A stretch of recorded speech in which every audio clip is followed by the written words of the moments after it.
There's a unique intimacy to a voice on the radio. In the darkness, separated by an ocean of silence and static, it can feel like a confidant, a friend, a ghost in the machine speaking directly to you. In the 1940s, as the world tore itself apart, this voice became a weapon. And one of the most infamous belonged to an American woman from Portland, Maine. Her name was Mildred Gillars, but to millions of GIs, she was the haunting, seductive, and treacherous voice known only as Axis Sally. In the four corners of the world tonight, with their home program. Well, kids, I like to say, pack up your troubles in your own big bag. To understand the traitor, we must first meet the dreamer. The year is 1929. Mildred Gillars is a 30-year-old woman with ambitions as vast as the Atlantic. She's an actress, a performer, convinced that her big break lies not in the smoky clubs of New York, but in the old-world cafes of Paris.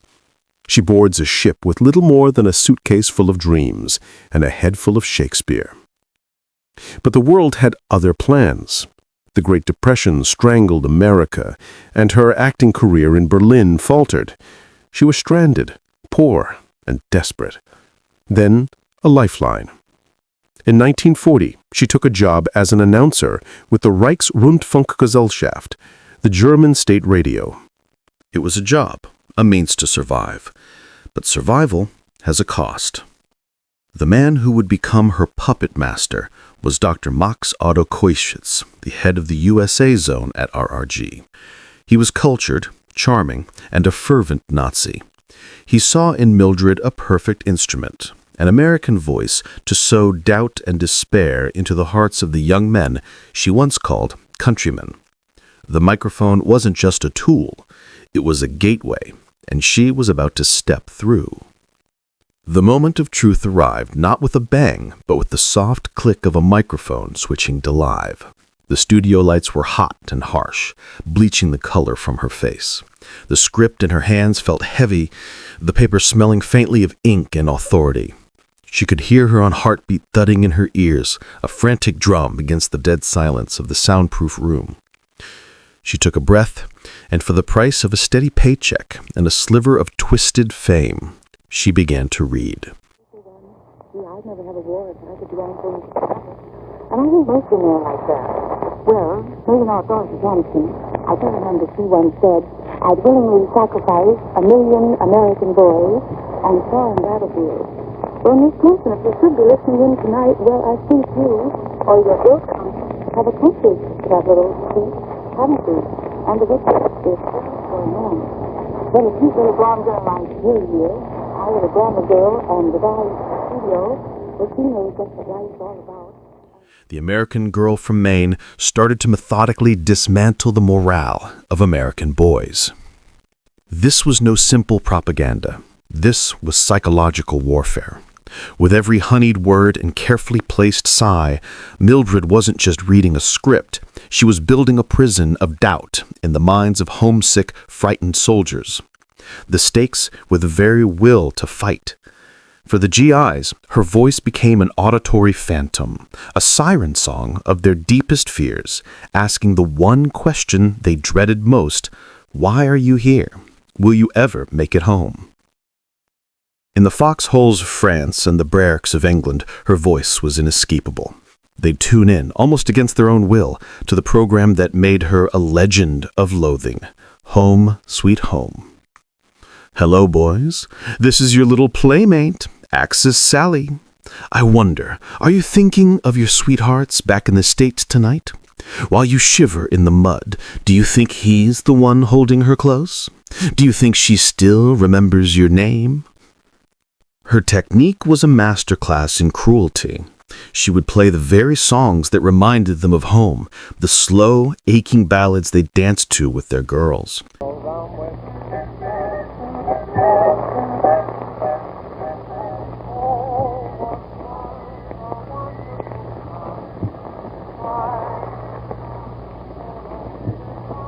Hello, listeners in America. We hope you've been enjoying this musical cocktail coming to you from Berlin in the German Overseas Service. And now for a time check. Then, in the vulnerable silence after the music faded, her voice would slither through the static.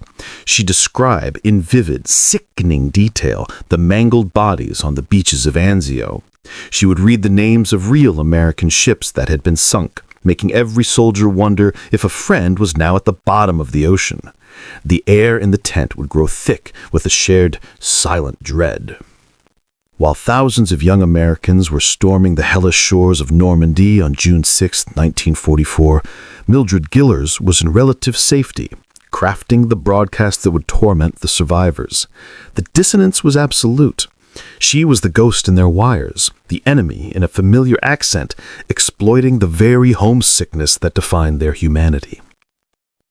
The consequence of her words was measured not in inches of ground gained, but in the erosion of spirit. Commanding officers hated her. They knew that fear was a contagion, and Axis Sally was its carrier. For the lonely soldier, her voice could transform a patriotic duty into a personal nightmare. She wasn't trying to win the war with facts, but to lose it for the Allies by chipping away at the soul of its army, one broadcast at a time. In the spring of 1945, the music stopped. The Red Army descended upon Berlin like a thunderstorm of vengeance. The city, once the proud capital of a 1,000-year Reich, was crushed into dust and despair. The voice that had once filled the airwaves was now reduced to a whisper in a darkened cellar.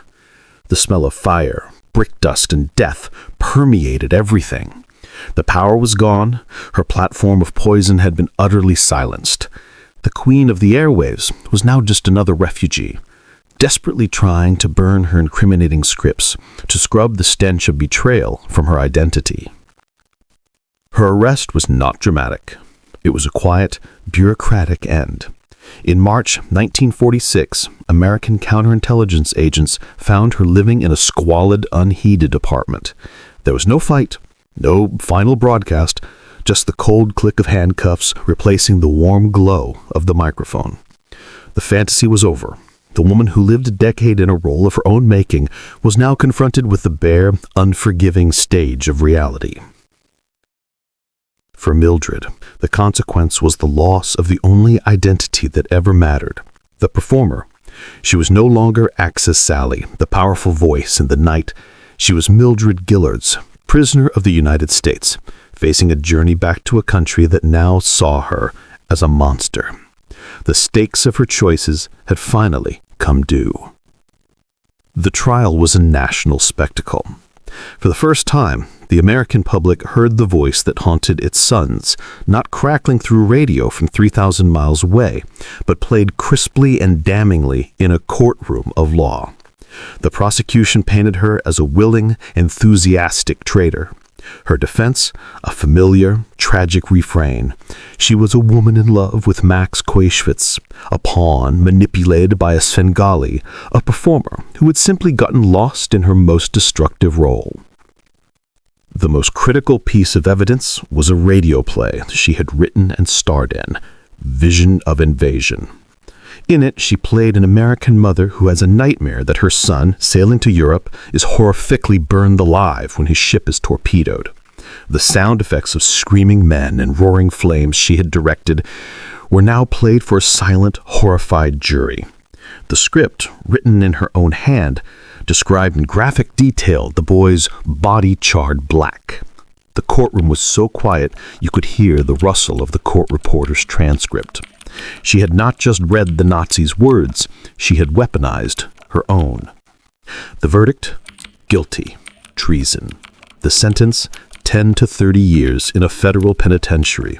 The gavel fell with a sound as final as a tombstone sealing shut. The ultimate consequence for Mildred Gillars was not just the loss of her freedom, but her place in history. She became a permanent cautionary tale. She proved that a voice could be as lethal as a bullet, that betrayal is not always an act of violence, but sometimes an act of intimate psychological destruction. She was the American who chose to side with the century's greatest evil, and her voice was her weapon of choice. Mildred Gillars served 12 years. Released in 1961, she returned to a world that had largely moved on. She was a ghost from a receding war. In a final, ironic twist, she found a quiet form of peace. She moved to Ohio, converted to Catholicism, and lived out her days teaching foreign languages at a small, private school. The woman who commanded the attention of millions now spoke in hushed tones to children. The voice that had echoed across a continent and into the darkest corners of a world war was now confined to 4 classroom walls. On a summer day in 1988, Mildred Gillars died in Columbus, Ohio. There was no fanfare. The room was likely quiet. The only sound the hum of a small electric fan and the distant noise of a city that had forgotten her. The silence that followed was the polar opposite of the sound-filled life she had led. It was the final, absolute end of her broadcast. So, what are we to make of Mildred Gillars? Was she a naive victim, a cruel manipulator, or simply a tragically flawed human being? Her story forces us to confront the seductive nature of power, however dark its source. It reminds us that the battlefields of war are not only made of dirt and blood, but of airwaves and ideas. And her legacy is a haunting question that echoes into our modern age of misinformation and digital propaganda. Whose voice are you listening to in the dark? And what are you willing to believe when you're afraid and lonely and far from home? In the battle of ideas, the most powerful weapon is a voice that sounds like home.